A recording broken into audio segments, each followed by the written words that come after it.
సూలూరుపేటలో దవడ పగిలిపోయిన ఆవును చూడడానికి వచ్చినాము. దిగాను. ఇక్కడ కోమలా విలాసం సూలూరుపేట. మెయింటెనెన్స్ బాగుంటుంది, కూర్చోడానికి సిట్టింగు, మైండ్ రిలాక్సేషన్, ఇలాంటి ప్రొటేషన్స్. టోటల్గా సూలూరు రిలాక్సేషన్ క్వాలిటీ ఉన్న హోటల్ ఇది. వెళ్తాను ఇప్పుడు డాగ్ని చూడడానికి, అదే ఆవుని చూడడానికి వెళ్ళాలి.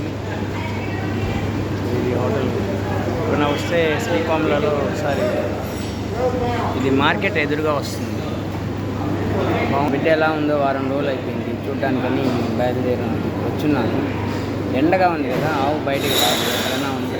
అందుకని కొంచెం ఎండ దగ్గర పోదామని.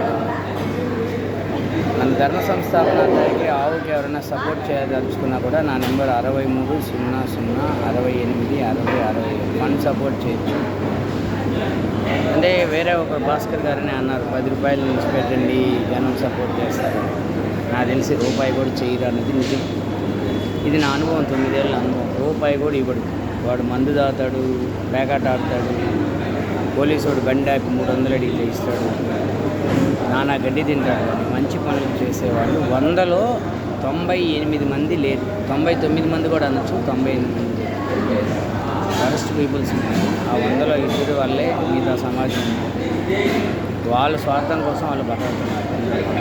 వాడి కోరికలు, కామ కోరికలు, వాడి అధికార కాంక్ష కోరికలు, లేదా వాడి విలాసాలకు వాడు బతుకుతున్నాడు.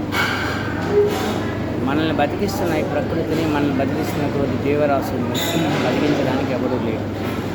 వాటి వల్ల మనం ఎక్కడ బతుకుతున్నాం అని అంటారు. ఒకసారి ఆలోచిద్దాం. నిన్ను బతికించిన భూమి మీద నీ తల్లి కడుపులోంచి బయటపడగానే నిన్ను బతికించేది చెట్టు, గాలి. దాని భిక్ష నీ బతుకు. ఆ తర్వాత నీకు వేడి ఉండాలి, అది పంచభూతాల్లో సూర్యరశ్మి. ఆ తర్వాత నీకు తిండి ఉండాలి, అది పంచభూతాల్లో ఉన్న భూమి నుంచి, గాలి నుంచి, నీరు నుంచి, ఎండ నుంచి, ఆకాశం నుంచి వస్తుంది.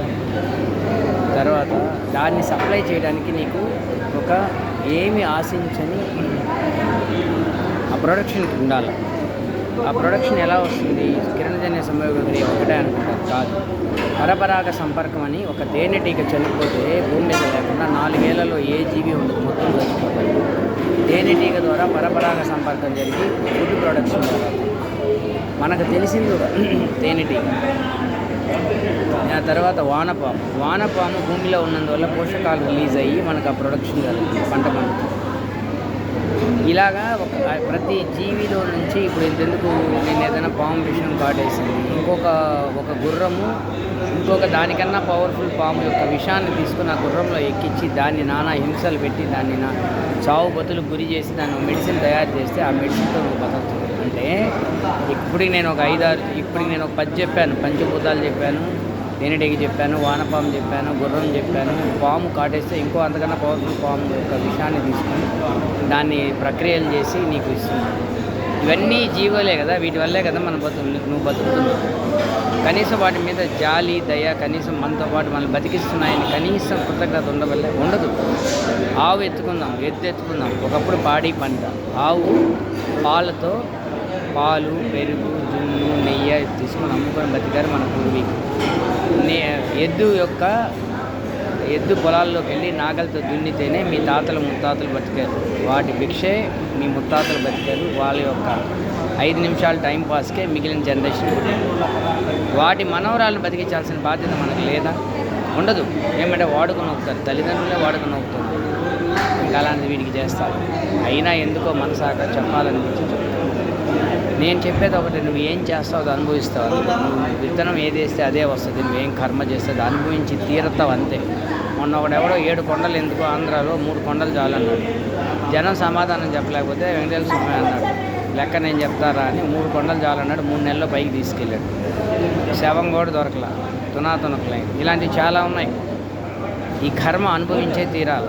నువ్వు ఏ దుర్మార్గం చేసినా 7 తరాల్లో నీ వంశం నాశనం అయిపోతుంది. గుర్తించు. ధర్మంగా బతికేవాడికే ఈ భూమి మీద వాడి జనరేషన్, వాడి వంశం